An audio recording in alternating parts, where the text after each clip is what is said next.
একটা রাস্তা করছেন একদিন হয়েছে, রাস্তায় ইয়া দিলে এরকম কাঁথার মতো উঠে যাইতেছে। আপনি এটা কি,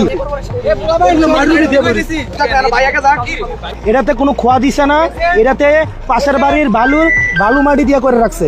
এই যে এগুলা কি কোনো রাস্তা বলেন আমার বুঝান। এই যে মাটির উপরে হচ্ছে পিচ ঢালাই দিচ্ছে, এবং এখানে হচ্ছে এখানে দুর্নীতি করবে, এটা হচ্ছে যে সাহসটা হয়েছে, এটা তো অনেক মানে 5 আগস্টের পরে। এই কন্ট্রাক্টরটা কই, এই যে ওনারা সরকারি কর্মকর্তা, এখানে রাস্তার অবস্থা কেন? স্পষ্ট কথা বলবেন, এটা কি রাস্তাটা আজকে ভালো হইতেছে না খারাপ হইতেছে? খারাপ হচ্ছে। এই টান দিলে রাস্তার পিছু উঠে যায়, কোন পৃথিবীতে আছে?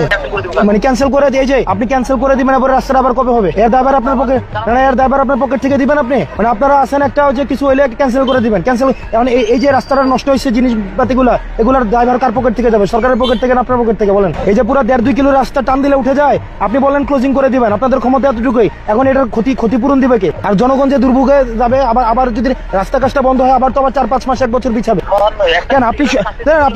আপনি সকালে আসছিলেন কিনা বলেন? আপনি তো সকালে আসছেন, আপনি সকালে আসছেন তো সকালে আসছে, আপনি দেখেন নাই যে রাস্তার 40 মিলি দেওয়ার কথা কিনা 22 থেকে 25 মিলি দিচ্ছে। এরপর হচ্ছে ইট দেওয়া নাই, মাটির উপরে পিচ ঢালে দিচ্ছে, পিচ টান দিলে হচ্ছে আপনার উঠে যাইতেছে, আপনি ক্যান্সেল করে দিবেন। কিন্তু আপনারও তো হচ্ছে বিচার হওয়া উচিত।